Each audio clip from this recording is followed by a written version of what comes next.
Abra sua Bíblia comigo, sem perca de tempo. Evangelho segundo escreveu São Lucas, capítulo de número 10 e o versículo de número 19. Glória a Deus. Lucas, capítulo de número 10 e o versículo de número 19. Os que encontraram, digam amém. Os que não encontraram, digam misericórdia. Eu espero você achar. O Evangelho de Lucas é o 42º livro da Bíblia Sagrada. É o terceiro livro do Novo Testamento. Está escrito assim: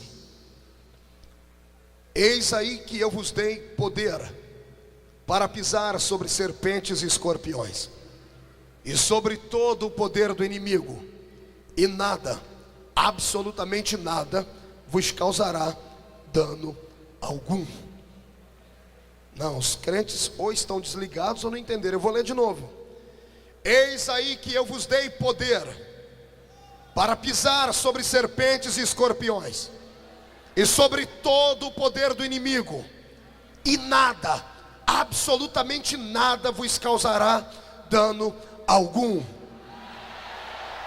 Esse é o povo que eu queria ouvir. Coloque a Bíblia no banco, coloque em cima da cadeira, pegue na mão da pessoa mais bonita do seu lado. Pentecostal que não faz barulho está com defeito de fabricação. Pegue na mão do seu irmão, feche seus olhos e vamos orar. Pai das luzes, eu te glorifico novamente. Eu te exalto porque o meu espírito está atrevido nessa noite. Esta será uma daquelas noites em que pegaremos o diabo pelo chifre e vamos esfregar o focinho dele no chão. Esta é uma daquelas noites que Londrina estava precisando e aguardando. Nesta noite eu não aceito derrota, não aceito falhas, não aceito possessões, não aceito concessões de Satanás. Esta é uma noite em que o seu Espírito tem domínio sobre nós. Eu quero começar a profetizar nesta hora que ao redor deste ginásio, num raio de 5 quilômetros quadrados, eu vou dar a estes seres desencarnados 5 segundos para se mudarem de Londrina, porque se não saírem, serão queimados pelo poder da sua glória que vai abalar este lugar.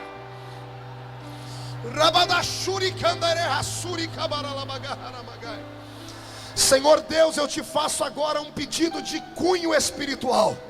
Se ainda tenho crédito no céu contigo como pregoeiro da sua palavra, abre a porta do seu palácio sobre este ginásio agora, e manda do céu para este lugar uma comitiva angelical. Eu quero pelo menos 8 serafins aqui neste ginásio agora. A palavra serafim significa aquele que arde em fogo.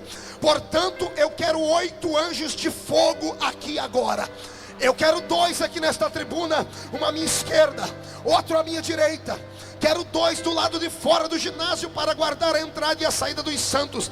Quero 4 anjos de fogo sobrevoando a nave deste ginásio agora. Nave e galeria. Que eles comecem a esparramar brasas tiradas do seu altar. E onde houver um crente batizado com o Espírito Santo, remova ele agora.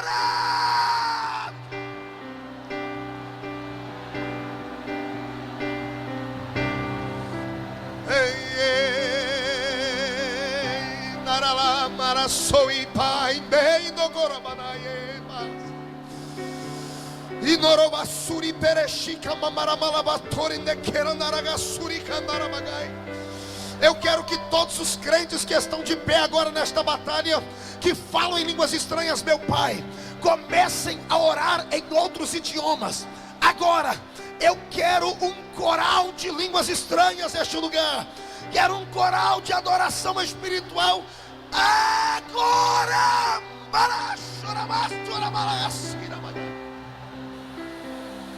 Yamandarawende surikama para toroshini handerelege surikamara lamagarandagai. Aleluia. Senhor, tu não precisas de mim aqui para curar. Tu não precisas de mim para batizar com o Espírito Santo. Tu és onipotente. Mostra a sua onipotência para os paranaenses e a todos os que estão aqui nesta noite. em nome de Jesus Cristo. Amém, queridos? Solte a mão do seu irmão, levante um dedo de profeta para cima comigo. É uma conferência profética, portanto, entre nesse espírito. Levante um dedo de profeta para cima. Aponte o dedo no nariz do irmão que está do seu lado, com carinho e respeito. Aponte o dedo para ele. Olhe nos olhos dele e diga: escute aqui, cidadão. Eu vim aqui nessa noite para receber poder e autoridade. Não entre na minha frente, não ria de mim, não deboche, porque eu vou liberar todo o meu sentimento para Deus, e tenho certeza que Deus liberará toda a sua autoridade sobre mim. Quem acredita naquilo que acabou de pedir aqui, dê um grito de glória a Deus. Abrace o seu irmão e diga para ele: é hoje. Tome o seu assento, glorificando ao Rei dos Reis e aplaudindo a Jesus de Nazaré.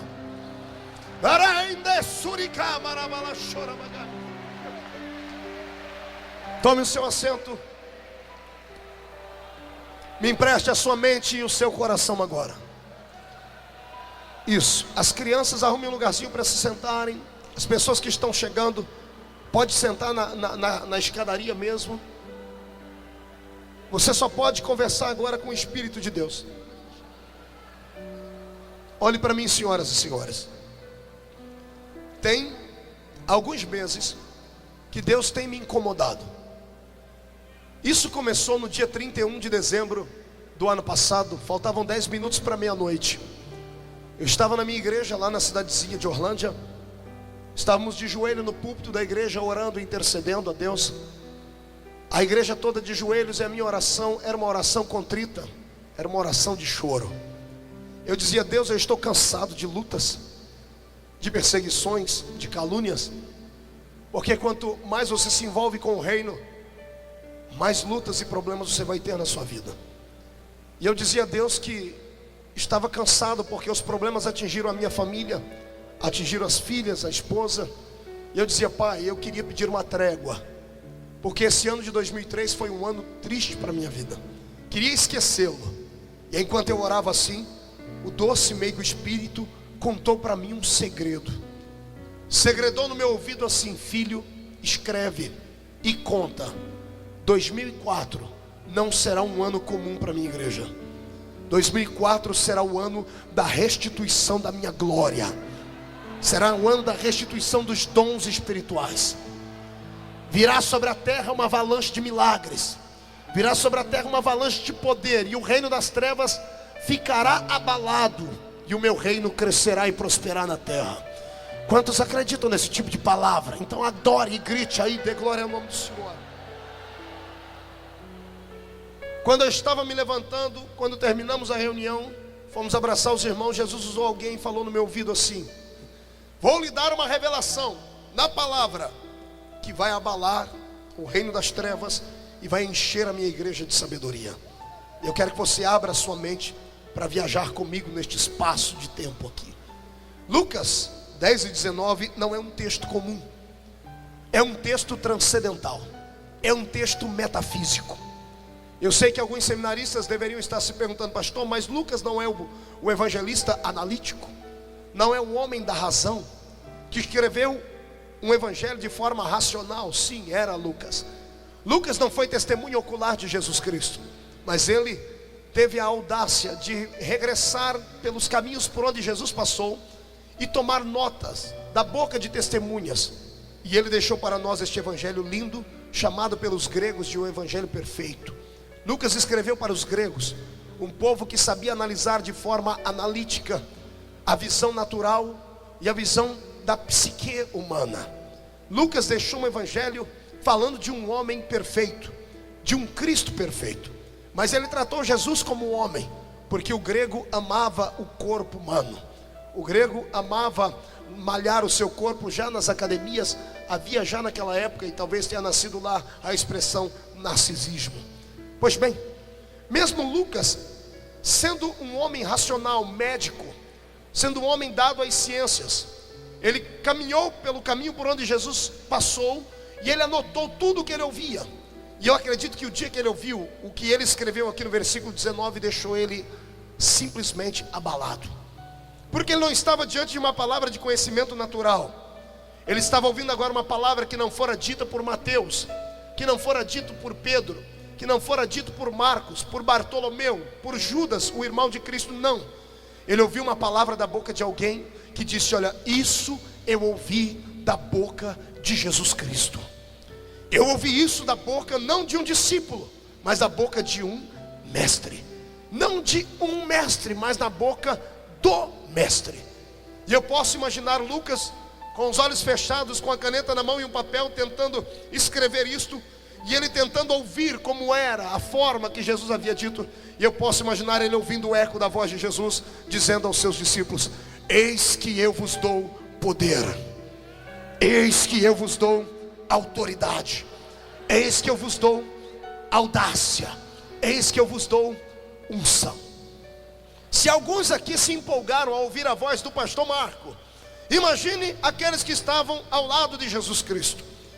Quando eu comecei a estudar este texto, eu também usei a minha mente de forma criativa, como todo pregador faz, e tentei me posicionar no meio daquele povo que estava ouvindo isso. Jesus não estava diante do mesmo público que estava com ele no Sermão da Montanha. Ele não estava falando para 5.000 homens, afora mulheres e crianças, não. Ele estava diante da sua comitiva. Ele estava diante dos seus primeiros missionários. Ele estava diante de homens e mulheres que abandonaram tudo e a todos, simplesmente para glorificarem ao Rei. Eles abraçaram uma filosofia diferente de tudo que eles já haviam visto. E eles estavam arriscando a sua vida e os seus pescoços. Eles sabiam que depois deste dia, quando Jesus estava para mandá-los pregar o Evangelho, muitos deles sofreriam perseguições, perderiam influência, perderiam família, perderiam amigos e coisas mais, porque eles iriam implantar um novo sistema filosófico. Mais do que isso, estariam implantando uma nova religião. Imagine você, se hoje nós temos dificuldade de pregarmos no mundo muçulmano, imagine naquela época pregar para judeus fanáticos. Imagine você, um homem e uma mulher, chegar diante de qualquer judeu e dizer: olha, Deus não está mais lá em cima, Ele está aqui conosco, andando nas pernas de um homem. Imagine você acreditar num tipo de fé assim. E você passou a vida toda crendo que o seu Deus era muito distante de ti, e que quando queria falar, Ele fazia trovejar os montes. Quando Ele queria dar sinais, Ele fazia fogo aparecer no céu, Ele abria mares para o povo passar, Ele fazia de tudo. E de repente você dizer: este Deus que estava lá em cima, agora desceu entre nós. Ele agora toma banho como a gente toma banho. Ele tem as necessidades fisiológicas que nós temos. Ele cansa, ele tem sede, ele tem fome. Quem é que abraçaria uma ideia dessa, se não fosse aqueles movidos pelo Espírito do Senhor? Eu tenho certeza que quando Jesus discursava diante deles, Ele olhava para eles, não olhava apenas como homem, porque Cristo não era apenas homem, Ele era homem, mas também era Deus.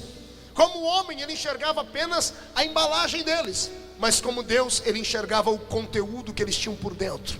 Como homem, Jesus olhava para eles e os via sorrir, os via até ficar com o olhinho brilhando, empolgados em querer sair para pregar. Mas como Deus, Ele olhava o coração deles, e eu tenho certeza que a maioria dos corações estavam desritmados.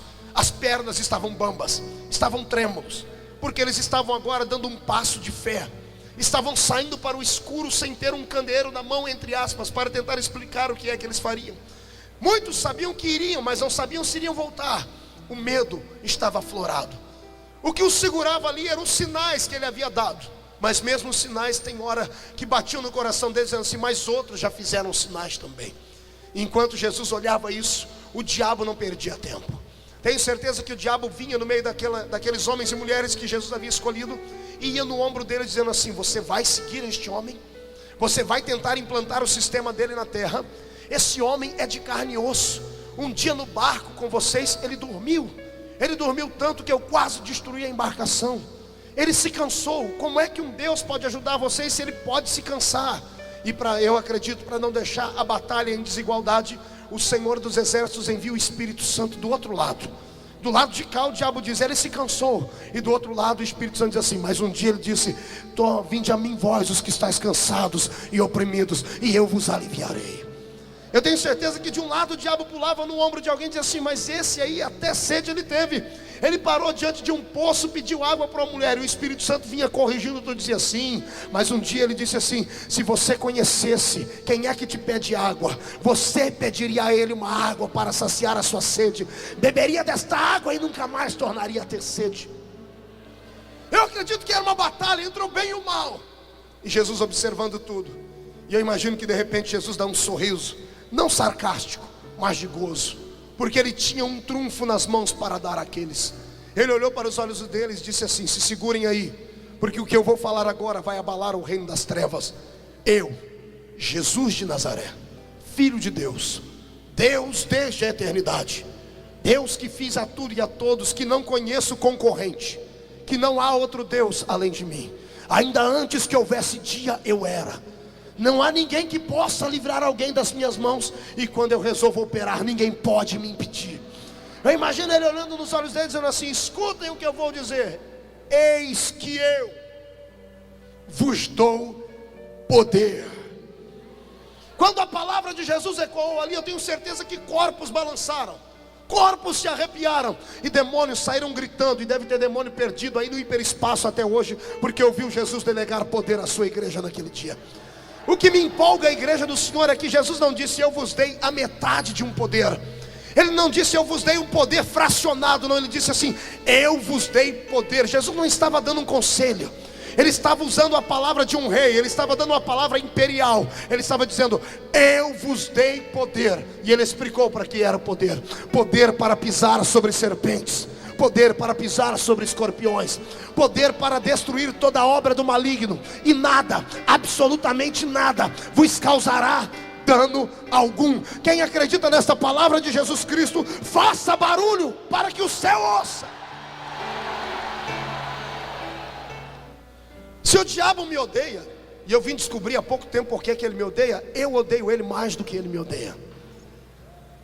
Se ele até hoje causou medo e aflição na raça humana, fez isso de forma ilegal, fez isso porque o ser humano é ignorante acerca dos assuntos espirituais.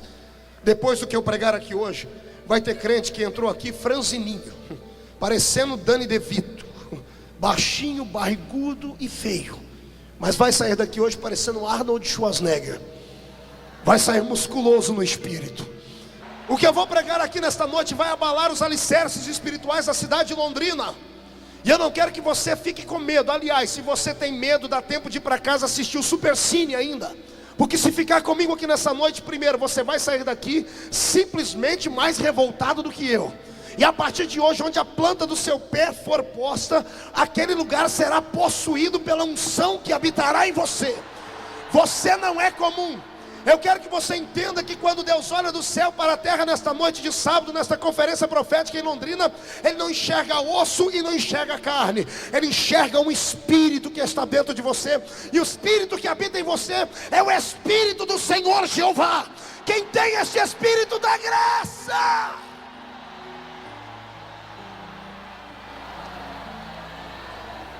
Então escute. Vamos aqui tentar explicar algumas coisas que muitos crentes não ouvem em lugar nenhum. Olhe para cá. Alguma vez você se perguntou por que é que o diabo te odeia? Ah, pastor, eu sei porque eu sou crente. Mas ele já te odiava antes de você ser crente. Por isso que você veio para a igreja, porque a sua vida era uma desgraça, era uma tribulação.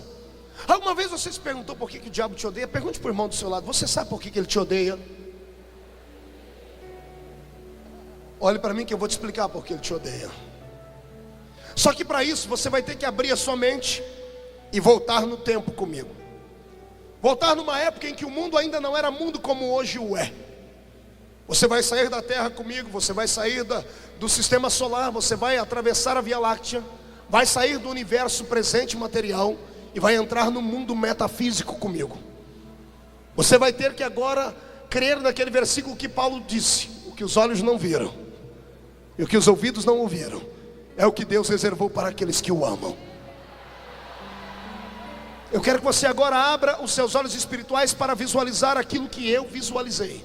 Estamos no céu agora, dê uma olhadinha ao seu redor. Luz, graça, glória, anjos cantando e adorando. Há um ser sentado no trono que emana luz, poder e graça. O Senhor dizia assim: tu és querubim ungido da guarda. Tu és uma estrela de quinta grandeza.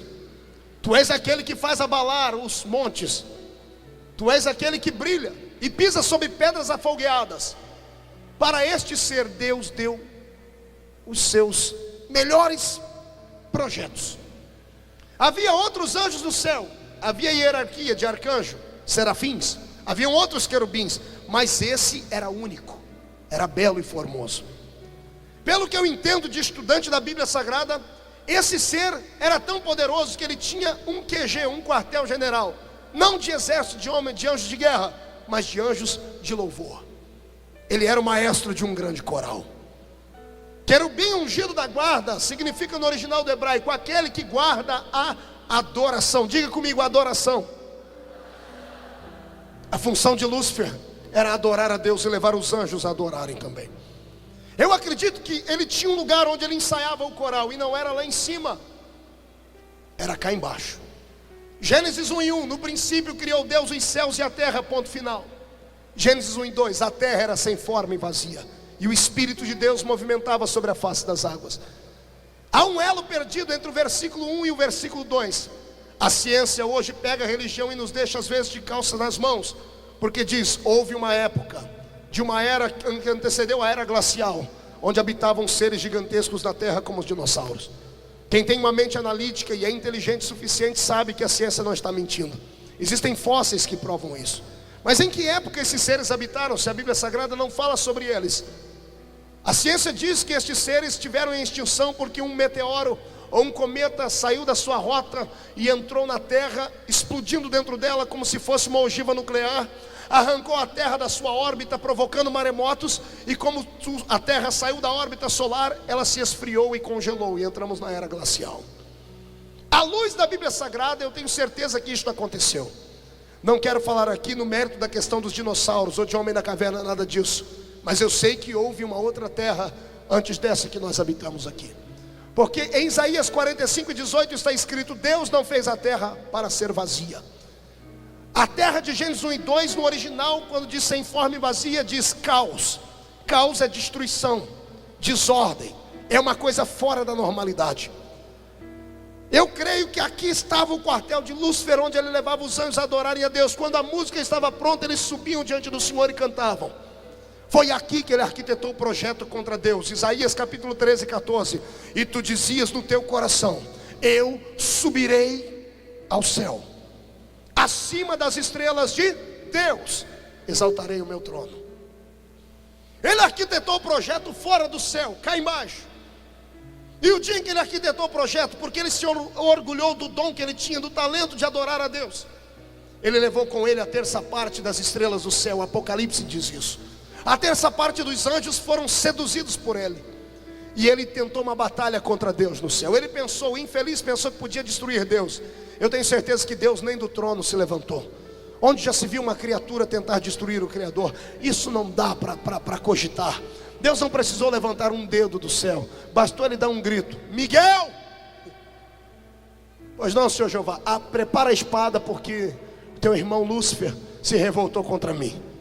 Na batalha que houve uma batalha terrível. O Apocalipse diz que houve uma guerra no céu, e Miguel e os seus anjos pelejaram contra a serpente e os seus demônios, os anjos que caíram. A batalha foi vencida pelo nosso general, que nunca perdeu uma batalha. A vitória foi do Deus Pai. Quando Lúcifer perdeu a sua batalha, ele simplesmente foi lançado de cima para baixo. E no Evangelho de Lucas, Jesus disse: eu via Satanás caindo do céu em forma de um relâmpago. Olha aí o cometa que a ciência diz que atingiu a terra. Não foi um cometa, foi uma estrela mesmo, uma estrela de quinta grandeza chamada Lúcifer. Na queda, o impacto do poder deste anjo com a terra fez com que a terra simplesmente saísse da sua órbita, provocou maremotos e a terra foi destruída. Não me pergunte mais sobre isso, mas eu tenho certeza que os espíritos que foram enviados de cima para baixo, que caíram com ele, ficaram aprisionados neste planeta. Por isso, o Espírito de Deus pairava sobre a face das águas. Ficaram aprisionados. Para quê, pastor? Até que Deus resolvesse o que fazer com o universo. Quero que você olhe lá em cima no céu e agora não tem cântico, não tem música. Há um Deus sentado no trono, com as mãos sobre o queixo e os seus cotovelos em cima das pernas. Silêncio no céu. Talvez os 30 minutos que Apocalipse diz, houve silêncio no céu, porque o maestro do coral caiu. Eu imagino os anjos cordiais chegando diante do Senhor dizendo: tu queres que eu ocupe o lugar dele, meu pai? Imagino Miguel com a espada na mão, ainda suado de batalhar contra demônios. O Senhor quer que eu ocupe o lugar da estrela que caiu? Imagina o Senhor olhando para dizer: não, você é muito bom com a espada na mão.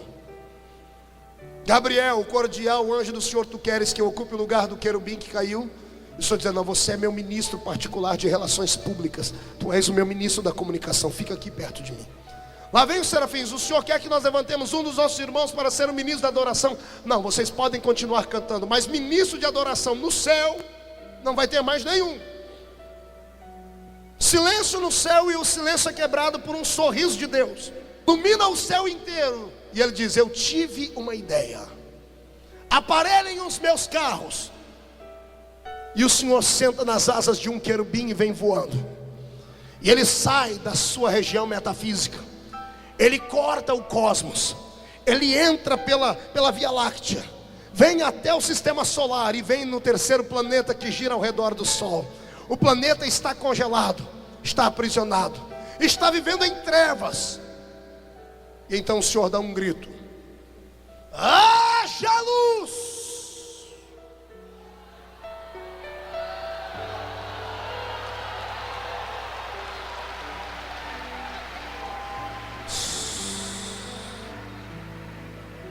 Tem cardiologista aqui hoje? Temos alguém que é cardiologista? Se tiver, deixa preparado que vai ter crente que vai quase ter ataque no coração aqui hoje.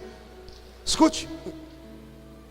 O Senhor vem alegre, para num certo canto do espaço e começa a dizer: eu estou feliz, eu quero reconstruir esta terra perdida. E eu quero construir de maneira linda, majestosa. Se era um reino mineral de pedras afogueadas, agora será um reino vegetal. Quero que haja muitas plantas, quero que haja animais que rastejem, animais que voam, animais que vivam debaixo da água. E ele começa dizendo: e tudo que ele fazia, ele usava uma matéria-prima para fazer.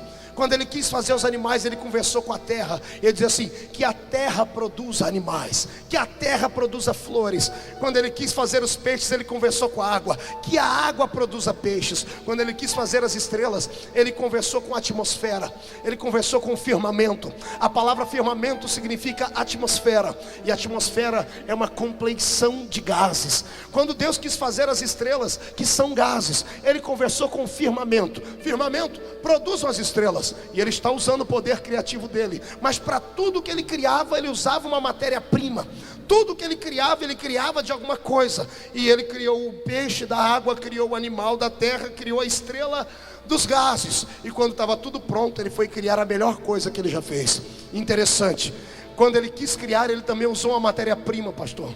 Para criar o peixe, ele usou a água. Para criar a planta, ele usou a terra. Para criar a estrela, ele usou os gases. Quando ele foi criar o homem, ele não conversou com a terra, ele não conversou com os gases, nem conversou com a água. Ele conversou com ele mesmo. Ele disse: agora façamos o homem conforme a nossa imagem, a nossa semelhança.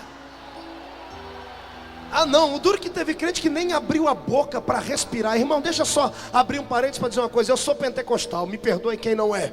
Mas se você não quer me deixar aqui entristecido, por gentileza, abra sua boca para dar glória a Jesus. Não deixe o espírito do tererê te pegar aí não, irmão. Boca de aço, língua de ferro e queixo de concreto, aqui não. Isaías disse: não haja silêncio em vós. Quem é e pode adorar a Deus na salvicidade da sua alma, jogue a mão para cima e dá glória.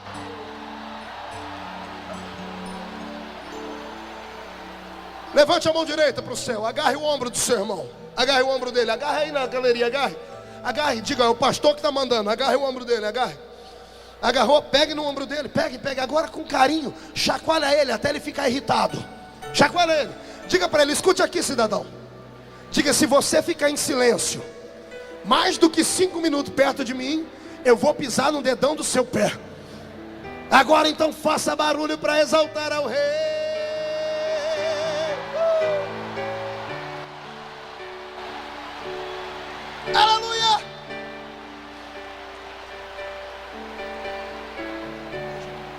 Olhe para cá.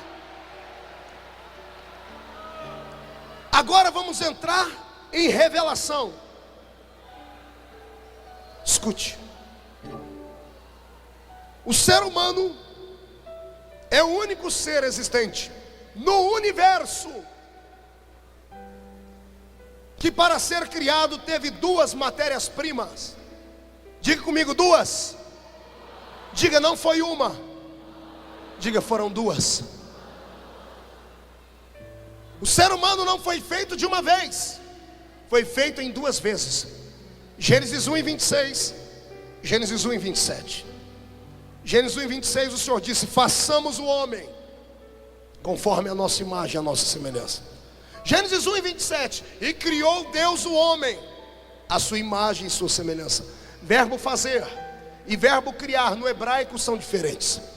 O verbo fazer significa fazer de algo que já existe. O verbo fazer em hebraico é o verbo asa ou azar. Criar de algo que já existe, de algo palpável, de algo concreto. Já o verbo criar no hebraico é o verbo bara. E o verbo bara significa criar do invisível, fazer do invisível, fazer de algo que é abstrato, de algo que não pode ser visto. Então o homem não foi apenas feito, ele foi criado. Ele foi feito e foi criado. Fazer, matéria-prima que existe. Criar, matéria-prima invisível. O homem, antes de ser feito da matéria-prima que existia, foi criado de uma matéria-prima invisível. O homem foi criado dentro de Deus, porque o Senhor disse: façamos o homem conforme a nossa imagem e a nossa semelhança.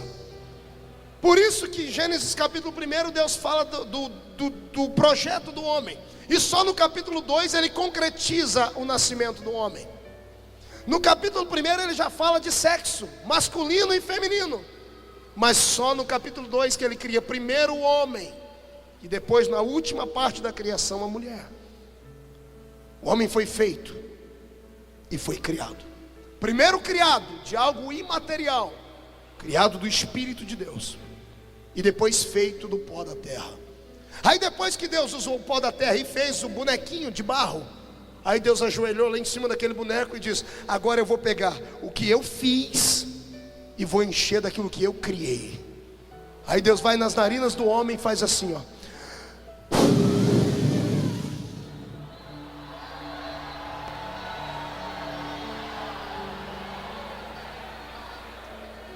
Você vai entender hoje por que você tem fome de Deus. Por que você quer Deus? Por que você precisa de Deus? Você precisa de Deus porque você veio dele. Você veio de dentro dele. Você foi feito daquilo que estava dentro dele. Pastor, mas ninguém nunca me falou isso. Não te falaram, então escute pela primeira vez. Você saiu de dentro da boca de Deus. Você saiu do hálito do Senhor. O sopro fala de espírito. Você saiu de dentro do Senhor. Parte de Deus foi posta dentro de você. Pastor Marco, isso aí não é a doutrina do animismo, não é a doutrina do panteísmo em que tudo é Deus e Deus é tudo. Não, isso é Bíblia. O homem não tem um espírito apenas, o homem é um espírito. O homem é um espírito que habita dentro de um corpo. E eu vou te explicar por que Deus fez o corpo. Mas antes de explicar por que Deus fez o corpo, deixa eu te dizer o que significa ser imagem e semelhança. Imagem é uma coisa parecida. Quando você olha no espelho, você vê o quê? O quê? Você vê o quê? Olha para o seu irmão, quando eu olho no espelho eu vejo a minha imagem. O que eu vou falar aqui agora vai assustar você, vai deixar o diabo de cabelo arrepiado, e vai fazer muitos crentes aqui a partir de hoje se amar.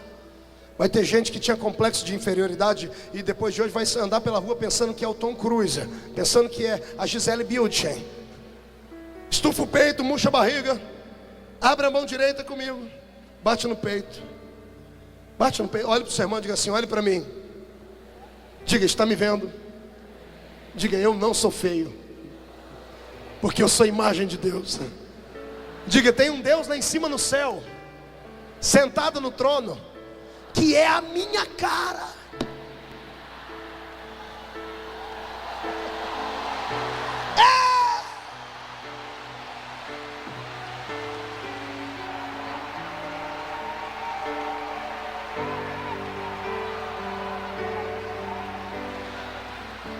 Você é imagem.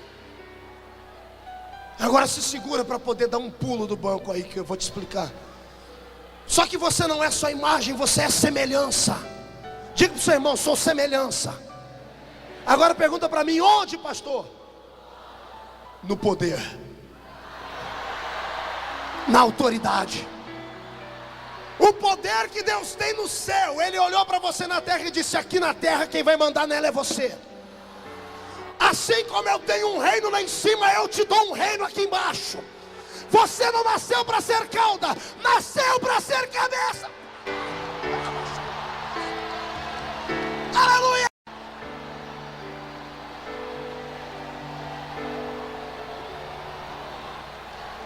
Eu estou te explicando porque que o diabo te odeia.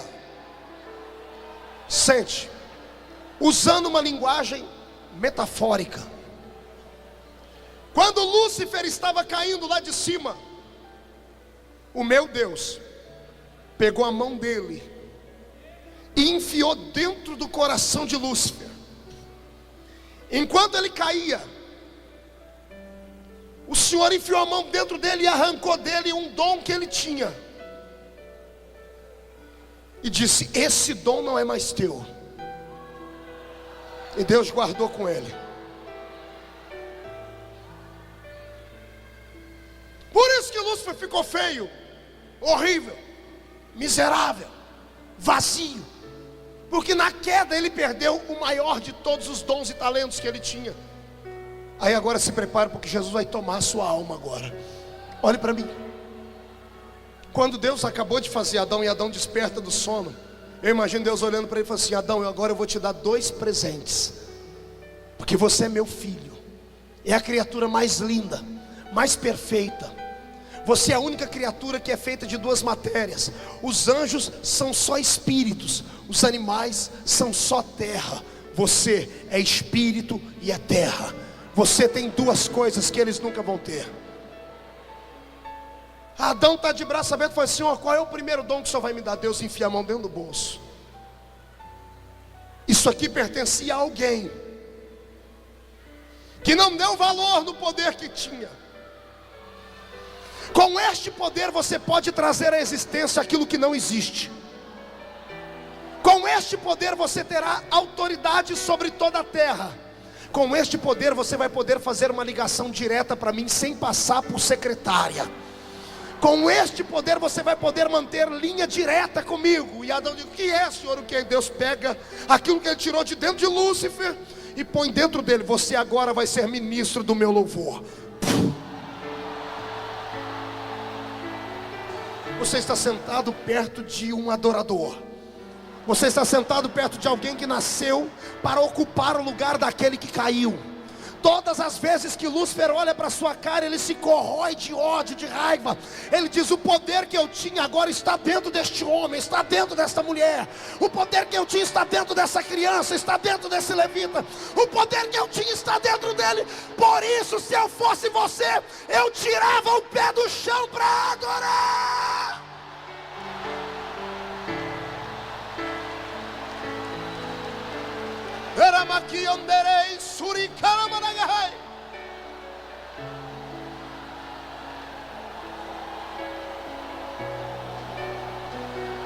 Meu Deus. Sente, ouça. Pastor, explica melhor. Te explico. Esse dom só você tem. Animais não podem adorar a Deus, porque não tem espírito. Os anjos podem adorar porque são espírito. Lúcifer e os que caíram com ele não podem adorar mais, porque o espírito deles está feio. Perderam o dom.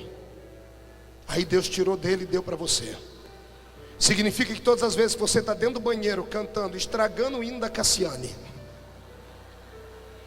destruindo o hino do Mártir Nascimento, mas você canta com aquela voz de taquara rachada, e você vai cantando e o corpo vai arrepiando inteirinho assim. A lágrima começa a brotar aqui, igual o meu tecladista que está chorando ali. Sabe por quê? Porque o talento que era dele, Deus deu para você. Quando você abre a boca, Deus fica de pé lá em cima para te ouvir.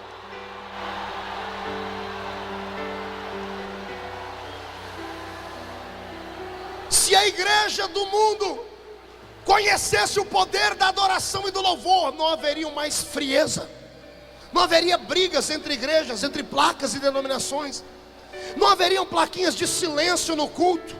Um dia desse eu recebi um e-mail de uma pessoa muito mal-humorada, um reitor de uma universidade evangélica aí do Brasil, dizendo assim: você é desequilibrado. Ele diz: você é uma aberração. E eu mandei um e-mail dizendo para ele: por quê? Ele disse: porque eu assisti suas fitas, eu li seus livros, eu ouvi seus CDs. Você tem um poder de persuadir a massa. Você é um animador de plateia. Ele diz: você tem um poder de mexer na mente das pessoas, provocar reação psicossomática no cérebro. Eu tive que pegar o dicionário para ler. Reação psicossomática. Ele me acusou de ser um homem que tem poder de hipnotizar. Aí eu mandei um e-mail para ele dizendo assim, bem curto: o Senhor te repreenda, Satanás.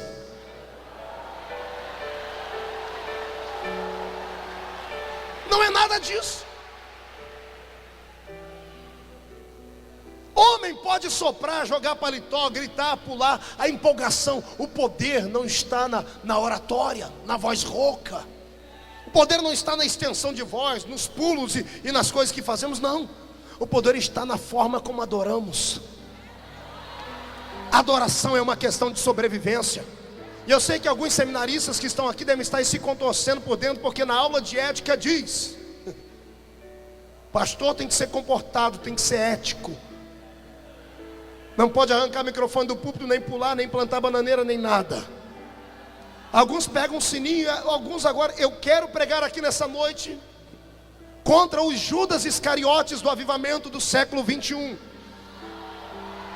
Homens que vão para a televisão, que vão para o rádio, que vão para o jornal escrever contra esse barulho que nós fazemos. Eu quero dizer que eles estão mortos.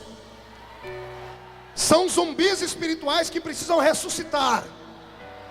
Porque crente que não adora a Deus, não grita, não extravasa a sua alma, ele precisa rever os seus preceitos.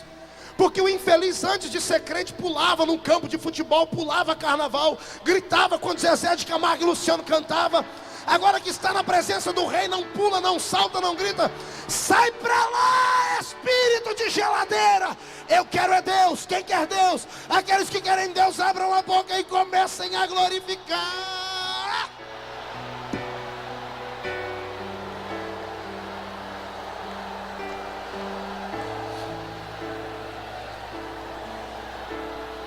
Um dia desses, um pregador da televisão brasileira, que diz que é pentecostal, da minha igreja, apontou o dedinho para a câmera de televisão e disse assim: ó, tem um menino que prega por aí, ele diz que é avivalista, e quando ele vai orar, ele pede para Deus mandar os anjos. Ele olhou para a câmera e disse assim: daqui a pouco vai acabar os anjos no céu. Olhou e disse: pastor, se eu fosse você, não convidava ele. Quando me contaram, eu dei tanta gargalhada. Eu falei: filho do Todo-Poderoso. O cidadão deixou de acreditar na Bíblia como regra de fé. Não, pastor, é porque a gente começa a estudar. Amados, eu sou uma pessoa preparada. Eu li a Bíblia 17 vezes. Eu li 700 livros acerca da Bíblia. Eu escrevi 8 livros. Eu estudei e sou capaz de dominar quase 3 idiomas. Me sinto e me considero uma pessoa equilibrada. Quando é para usar os vernáculos linguísticos da língua portuguesa e entrar para falar com mestres e maestros, eu falo. Mas quando eu estou pregando, amados, eu libero a parte do conhecimento, mas eu nunca deixo morrer em mim a chama do Espírito. Porque avivamento é uma questão de sobrevivência. Na vida do crente, o que acontece na vida dele de mal acontece por causa de uma falha na sua vida espiritual. Falta azeite na vida da igreja. Falta experiência com Deus. Falta intimidade com Deus. Quantos crentes que parecem a filha do rei Saul, que olha para a porta, preparou uma festa cheia de retoque, cheia de retórica, toda bonita, comitiva, garotas belas, prontos os garçons para servir a mesa, 3, 4 talheres ao lado de cada prato, porque o rei está vindo da batalha. E o rei, antes de vir, parou num rio, pegou a comitiva dele, colocou roupa real, colocou coroa na cabeça, o cetro vem numa mão, do lado dele vem o guarda bandeiras, o porta-bandeiras, vem o guarda espadas do outro lado, todo mundo em forma ereta, porque o figurino mandava assim. Só que ele estava trazendo a arca para dentro de Jerusalém. A arca não era um amuleto apenas, para a mulher do rei era só um amuleto, uma joia. Mas para o rei Davi que está chegando, ele sabia que a arca representava a presença de Deus no meio de Israel. Quando as portas de Jerusalém se abrem, a arca atravessa, Davi não aguenta. Davi salta de cima do cavalo, joga a coroa para um lado, a roupa real de outro, ele ficou seminu. E ele começou a dançar em volta da arca, começou a pular em volta da arca. Os homens do lado dele, os guardas, está todo mundo olhando, dizendo: o que a gente faz? Se o rei pulou, vamos pular também. Começa todo mundo a pular em volta da arca. Acabou, quebrou o ritual, quebrou a liturgia, quebrou a homilia daquele culto. A mulher de Davi está em cima da janela olhando, dizendo assim: que nojo do meu marido, moleque, menino, desequilibrado, fanático e tudo mais. Papai do céu estava em cima dela, olhou para ela e disse: ah é, tu acha que o meu filho é assim? Ele está cantando para mim, está dançando para mim. A partir de hoje você não vai gerar mais filho, vai ficar estéril para o resto da vida, porque tocou no meu ungido enquanto ele adorava o meu nome. Eu abro um parênteses para dizer isso aqui: se você não entende nada do Espírito de Deus, não aponte o dedo para esses que pulam, esses que dançam, esses que saltam. Se você nunca teve uma experiência com Deus, não ouse tocar neles, porque se tocar neles vai ficar estéril. É por isso que as nossas igrejas estão aí, cheias de homens, os púlpitos parecem uma vitrine de terno novo, cheio de intelecto, cheio de poder financeiro. Temos hoje ouro e prata, mas não temos mais o levanta e anda, porque as coisas de Deus não se aprendem no banco de uma universidade evangélica. As coisas do sobrenatural são reveladas aqui dentro da alma, é aqui dentro. Se você é obreiro, se você é de que igreja seja, eu convido você a adorar a Deus essa noite. Ou adora a Deus, ou não vai provar desse manjar.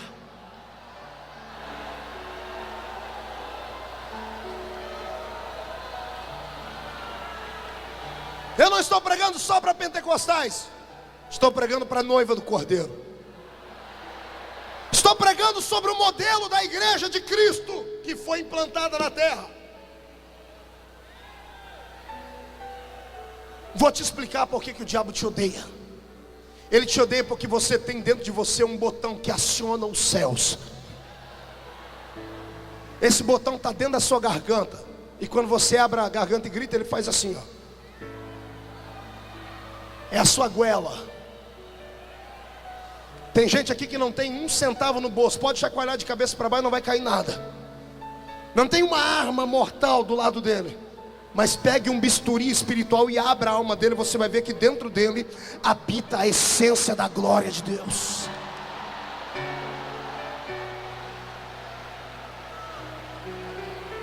Não mexa com esse povo. Tem duas coisas que eu temo no reino de Deus, além do Senhor: é um homem que ora e um crente cheio do poder de Deus. Quando eu vejo um daqueles pequenos, igual que eles estão lá na galeria, lá só no reteté, eu tenho medo desses crentes. Quando eles chegam perto de mim para profetizar, eu me calo, eu falo: Jesus, pode falar. Porque quando Deus olha para eles, fala assim: esses aí são meus. Levante as duas mãos para cima. Meu Pai, eu quero agora um sinal da sua presença aqui. Onde houver um crente que entendeu que é adorador, coloca na mão dele uma lira espiritual, coloca uma brasa de fogo na palma da mão dele e aquece esses corações agora. Toca com vida.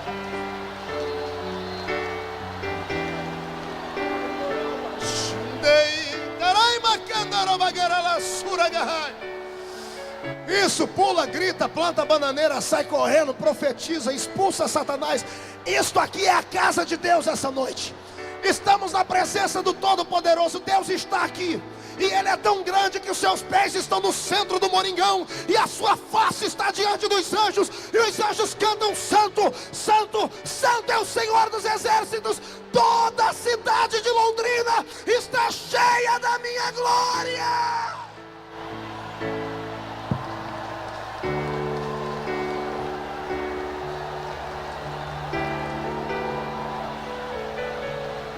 Meu Deus.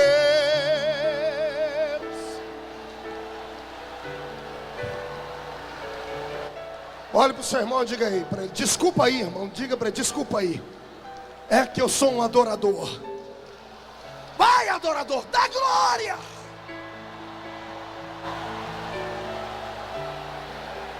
Meu Deus. As pessoas que não são evangélicas, as autoridades, não se assustem, viu? Aqui ninguém tomou uma gota de cachaça. Ninguém aqui injetou droga nas veias. Nós estamos cheios da presença do Espírito do Senhor. E sai da frente, Satanás. Cai fora. Sai do nosso meio, porque é tempo de avivamento.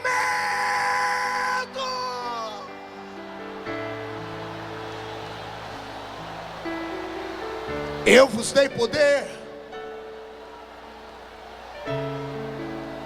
e você tem poder. Eu vou te explicar agora por que é que Jesus te deu esse poder. Sente mais um pouquinho. Segura aí, eu não tenho relógio aqui. Se alguém pudesse deixar um relógio aqui comigo para eu me posicionar. Escute. Muito obrigado. Tudo isso já. Sente aí. Vamos fazer uma vigília aqui hoje?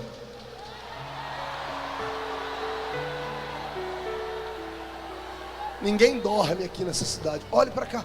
Segura um pouquinho, segura um pouquinho. Sente um pouquinho, respira fundo. Eu estou ainda na introdução da mensagem. Escute. Deus pegou e deu para Adão o primeiro presente. Diga: o primeiro presente. Não, grita no ouvido do seu irmão. Diga: o primeiro presente foi o dom de adorar. Agora olhe para mim e diga assim: pastor, qual foi o segundo? Não vou falar, ninguém perguntou. Isso é revelação. Mas não grite agora, segure para ouvir a sentença. Deus amou tanto o homem que Ele havia criado, que depois de dar a ele a unção da adoração, Deus olhou para ele e disse assim: olha, eu vou te dar uma chave agora.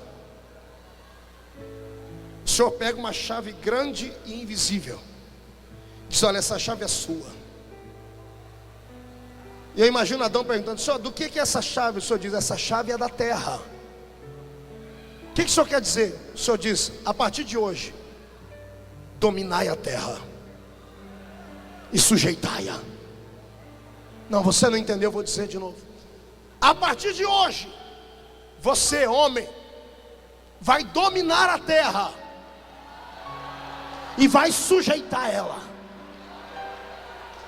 O diabo estava num canto, infeliz, caído, triste, se lamentando e dizendo assim: Deus nunca me deu um reino. O que Deus não deu a ele, deu a você. A terra não é um lugarzinho de você passar momentos só de luta e tribulação. A terra é sua. Quando Adão entendeu como é que é, Senhor, desculpa, eu não entendi. Eu e o Senhor vamos dominar a terra? E Deus diz: é claro que não. Deus diz: eu fiz essa terra para você, mas o Senhor não vai dominar ela. Não, quem vai dominar ela é você. Senhor, os anjos vão poder dominar a terra? Não, quem vai dominar a terra é você. Senhor, tem mais algum espírito no mundo que pode dominar a terra? O Senhor diz: nenhum espírito desencarnado pode operar na terra. A terra é um reino físico. Diga comigo: é físico. Diga: é matéria. Diga: só pode dominar a terra quem tem matéria. De maneira jurídica, o homem é o único ser legal que pode dominar a terra e viver nela. Adão deu uma olhadinha na terra e disse: eu vou morar no deserto do Saara. Sim ou não? Eu vou morar na geleira dos Alpes suíços, sim ou não? Vou morar no Polo Norte, sim ou não? Vou morar na parte árida da África, sim ou não? Vou morar no meio do oceano, sim ou não? Adão escolheu o melhor lugar da terra para morar. Ele foi morar no paraíso. Diga comigo, paraíso. Pergunta para mim, por quê, pastor? Porque a terra era dele. Quem tem consciência de que a terra foi feita para ele, tem que dominar e viver do que há de melhor nela. Se Adão escolheu o paraíso para morar, deixa eu perguntar para você, onde é que você mora? Não estou falando de situação geográfica, estou falando em qualidade de vida. Tem gente aqui dentro que o único momento bom na sua vida é quando ele vai para um culto. Quando termina o culto, ele fica perdido, vou ter que voltar para casa. Quando chega a 50 metros da casa, ele começa a chorar. Porque quando entrar lá dentro, vai ver que a sua casa é um inferno. Habita em Bagdá durante a guerra do Iraque. Habita num lugar triste, de desgraça, de infelicidade, de doença, de miséria. E só habita nisso porque não tem consciência do poder que Deus te deu. Escute. Sabe por que a sua rua é aprisionada? Porque você é ignorante acerca do poder que Jesus te deu. Sabe por que a sua vida é uma vida de desgraça e pobreza abaixo da média? Porque você não tem consciência da autoridade que Jesus te deu. A terra é sua.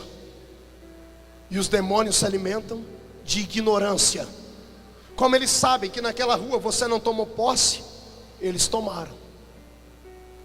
O crente não sabe o poder que está na boca dele. Eu vou te explicar só 2 exemplos.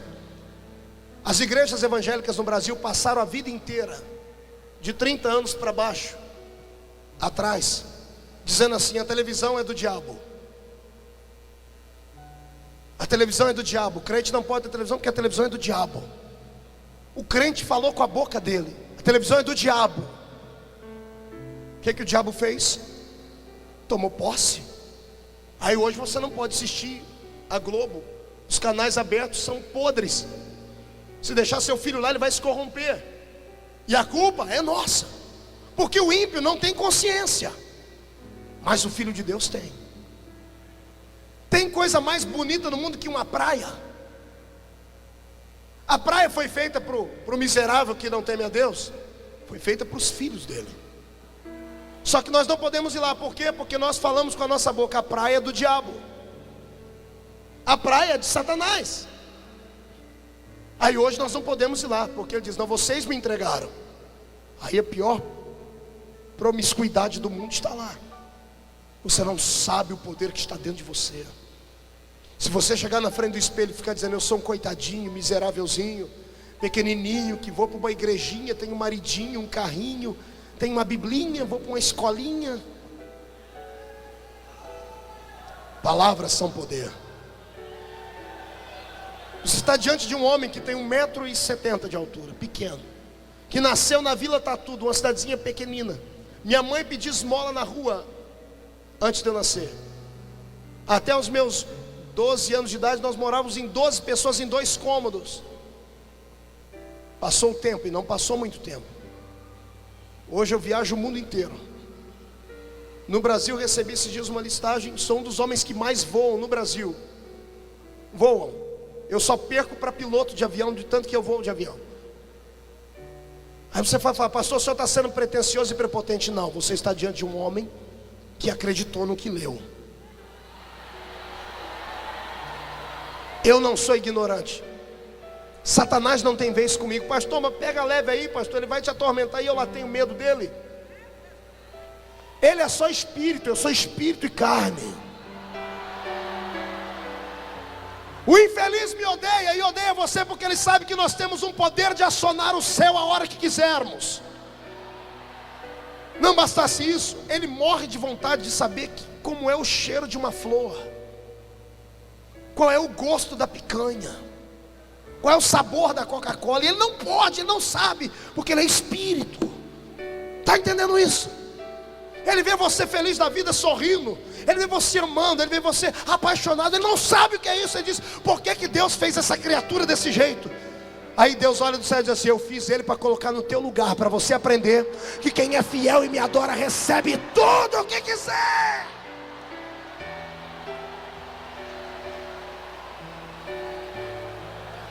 Pastor, mas os demônios... Sai para lá, ô medroso. Um dia desse, um menino trabalha comigo, o Rafael, ele não gosta que eu conto, mas eu conto. Cheguei no escritório, quando era o escritório antigo, ele estava com o telefone na mão e estava assim, pá. Eu falei: não, sou seu pai. Ele disse: não, é pastor que eu ia falar, estou gaguejando de medo. O que foi, Rafael? Ele falou: pastor, e agora? Eu falei: agora o quê? Me ligaram lá da Bahia, sobrinha da mãe menininha da Bahia, do terreiro de Macumba. O senhor pregou lá em Salvador. 2 filhos na fé deles, lá de dentro do terreiro, aceitaram a Jesus como Salvador na sua palavra. E não estão mais indo no terreiro, não estão dando mais dinheiro no terreiro. Mas o terreiro está falindo. A mulher não tem mais dinheiro, ela ficou brava. Foi saber por quê. E ela ligou para a casa dos ex que eram do terreiro e disseram: não, agora somos crentes. Vimos um pastor pregar e descobrimos que Jesus é verdadeiro. Sim. Aí ela disse assim: qual é o nome do pastor? E eles disseram. Ela foi nas bancas de CD, pegaram meu CD, pegaram minha foto, pegaram meu nome, pôs os filhos do terreiro de Macumba, tudo para escrever meu nome. E ela ligou e disse: eu já coloquei na boca de um monte de sapo o nome do pastor Marco. Diga para ele que ele está perdido. Rafael olhou para mim e disse assim: e agora? Quem poderá nos defender?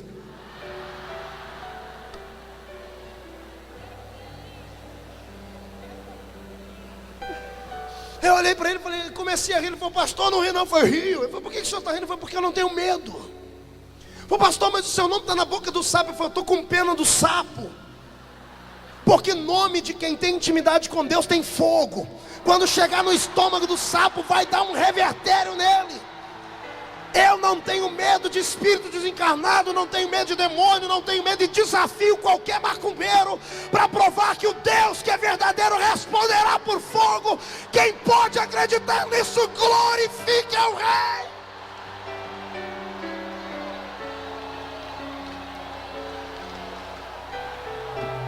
Araxamberei torogacima barabagai.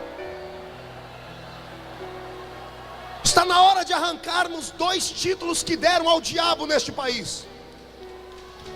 O diabo no Brasil recebeu 2 títulos, 2 méritos. Primeiro, fizeram para ele estátuas. Segundo, deram para ele status. Cada lugar do mundo do Brasil tem uma estátua de um guia, de um caboclo, de um orixá, de um exu, de um demônio, de um principado. Cada lugar que nós vamos no Brasil tem uma imagem de um pseudo-ídolo, que as pessoas ignorantemente não sabem do que se trata. E as igrejas vão para a rua, fazem marchinha para Jesus e dizem assim: o Brasil é do Senhor Jesus. Mentira, não é. O Brasil pertence a Satanás. Do lado de Brasília existe o Vale do Amanhecer, a maior concentração esotérica do mundo, a maior concentração de bruxos, a maior concentração de espiritualistas, gnosticistas do mundo, está do lado do poder de Brasília. Homens, antes de assinarem um pacote, antes de levarem qualquer coisa para mostrar à nação, consagram aos demônios. Eu falo isso diante do sangue do Cordeiro de Deus. Sabe por quê? Porque a igreja evangélica, ela é muito boa dentro do templo. Dentro do templo a gente grita, chora, levanta as mãozinhas. Aí quando saímos de dentro da igreja, se você falar hoje para uma pessoa: mas você é crente? Ele diz: não, eu sou do movimento gospel. As pessoas têm vergonha de se identificarem com o povo da Bíblia. Há 15 anos atrás, há 10 anos atrás, eu conheci um crente só de olhar para ele. E não era por causa da aparência não, é porque havia santidade. Hoje o indivíduo mostra a carteirinha, chega e diz: eu sou da igreja tal. Você olha a carteirinha, olha para ele e diz: mas tá esquisito.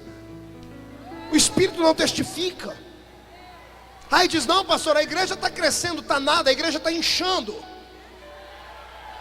Jesus nunca se empolgou com quantidade de gente, mas ele se preocupou com a qualidade do seu povo. Nós estamos aqui em milhares de pessoas e não tem um cidadão aqui com intimidade com Deus suficiente para pegar na mão de um paralítico e falar: levanta e anda. Falamos que temos e não temos. Transformamos a igreja num palco de desfile de modas.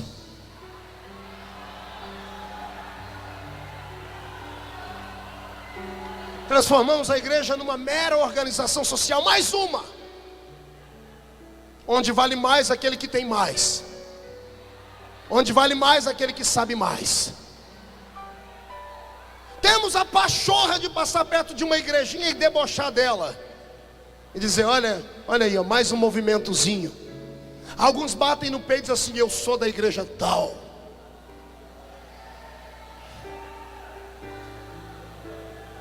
Aí você entra dentro da igreja, é igual um mausoléu. Estava pregando no Canadá uma vez, em Toronto. Peguei uma revista de bordo do avião e lá estavam algumas obras de artes. E o Brasil é conhecido na Europa e boa parte da América do Norte pelas obras de artes que existem dentro do cemitério. E lá estavam as fotos de alguns mausoléus, aquelas casinhas, tipo capelas que existem dentro dos cemitérios brasileiros, da família fulana de tal. Mármore, granito, estilo barroco, artistas fizeram imagens, estátuas gigantescas. As flores são trocadas todos os dias. Tem uma pessoa contratada para limpar todo dia para não deixar empoeirado. É bonito aos olhos, mas quando você abre a porta e entra lá dentro, só tem morte lá dentro. Só tem féretro, só tem defunto. Quantas igrejas não estão assim? Tem estrutura pelo lado de fora. Aí você entra dentro dela, você não sabe se está numa reunião da maçonaria, se você está numa reunião de políticos, se você está numa reunião do Rotary Club, porque é tudo comedido. O Espírito Santo é aprisionado numa gaiola, e a liturgia é falida, mensagem fria, morta. Louvores que empolgam sua alma, não tocam o espírito. As pessoas levantam as mãos, choram, fazem assim, fazem coreografia e saem dali, vão para dentro dos motéis pecarem. Saem dali, vão encher a cara de cachaça e fumar. É por isso que não tomamos posse da terra. E aí quando levanta alguém para falar umas coisas dessas, vão dizer: ele é louco, ele é desequilibrado, vamos fechar a porta, aqui não prega mais, aqui não vem mais. Eu quero repreender esse espírito maligno e dizer que quem manda na terra, através dos crentes, é o Senhor Jesus de Nazaré. Todo espírito desencarnado que não possui corpo está na terra de forma ilegal. E só existe um povo na terra que tem autoridade de varrer com eles aqui. É você que está sentado aí em cima. É você, é você, é você. Somos nós. Quem tem autoridade contra demônios, abre os dois braços e grita: glória!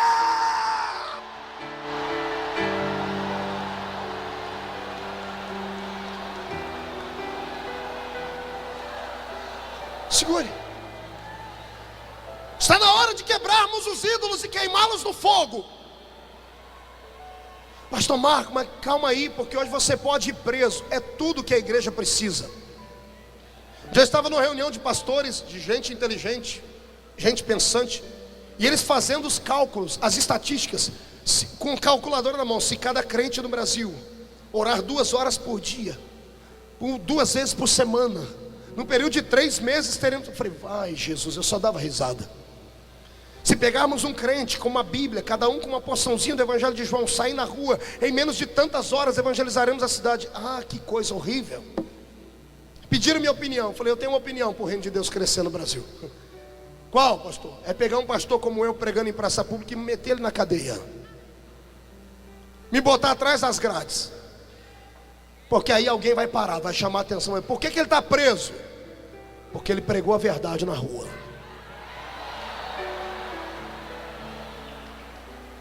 A igreja não precisa de super-heróis.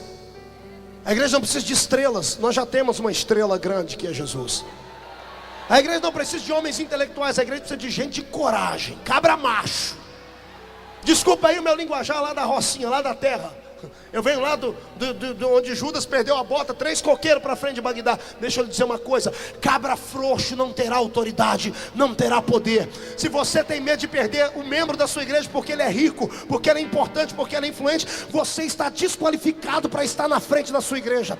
No reino de Deus, dentro da igreja não existe doutor, não existe professor, não existe médico, não existe político. Existe servos, existem homens que receberam poder, que receberam autoridade. Quem recebeu da glória aí? É isso mesmo. E não adianta ficar com essa cara feia, parecendo que comeu giló antes de vir para a reunião, não. Não adianta ficar me olhando com esse olho seco, estufado, parecendo um olho de sapo que morreu no dia de enchente. Você tem que tomar vergonha na sua cara, crente. Está na hora da igreja vestir a bandeira do evangelho, passar o sangue de Jesus em cima do corpo e tomar posse da terra. Eu profetizo que Londrina vai se curvar diante do evangelho, porque o Senhor vai começar a levantar homens com autoridade para curar enfermos, expulsar demônios. Quem quer que se candidata a isso? Quem se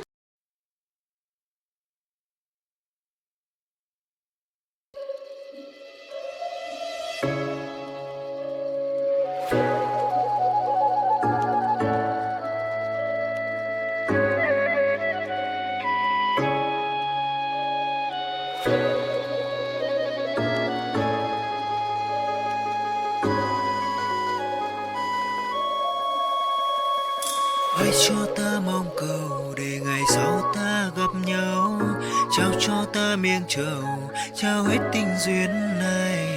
Lang thang không bên đời, một ngày mưa sông vội rơi. Ta như con thuyền đang trôi vơi, buông lơi một chút nữa vời, giọt sương rơi nơi làn đời. Trong đêm nay mờ mây khói, chìm vào một giấc chiêm bao, mệt không say bằng câu đưa tình, gạt từng giọt nước mắt hối hẹn.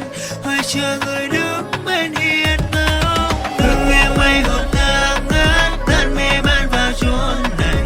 Em như mây vội trôi mát, kề tấm khăn ta vẫn còn đây. Trong nhân gian nhìn ai thấu, mong sao duyên mình không cạn, mang theo bao điều lưu luyến.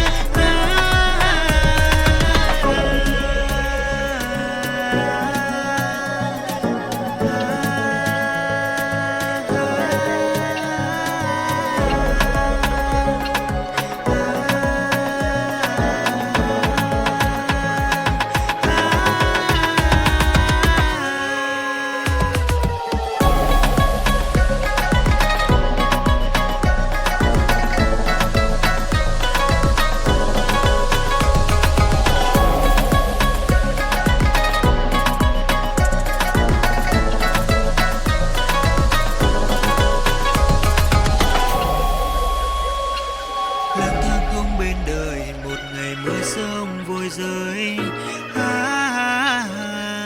Ta như con thuyền đang chơi vơi, buông lơi một chút nữa vời, giọt sương rơi nơi làn đời. Trong đêm nay mờ mây khói, chìm vào một giấc chiêm bao, mệt không say bằng câu đưa tình, gạt từng giọt nước mắt hối hẹn. Hoài chờ người đứng bên hiên ngang, đừng nghe mây hồn ta ngát, tan mê man vào chốn này. Em như mây vội trôi mát, kề tấm khăn ta vẫn còn đây. Trong nhân gian nhìn ai thấu, mong sao duyên mình không cạn, mang theo bao điều lưu luyến.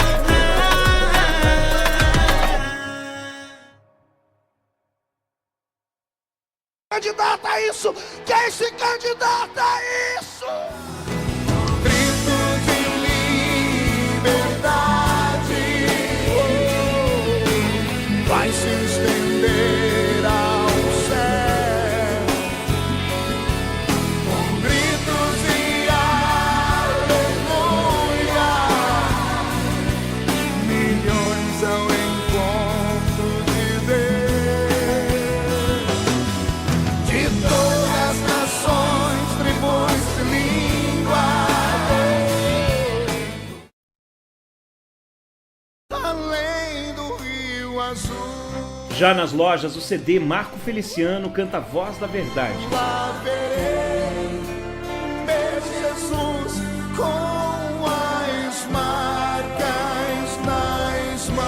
Neste álbum inesquecível, o pastor Marco Feliciano relembra grandes sucessos da maior banda gospel de todos os tempos. Voz da Verdade.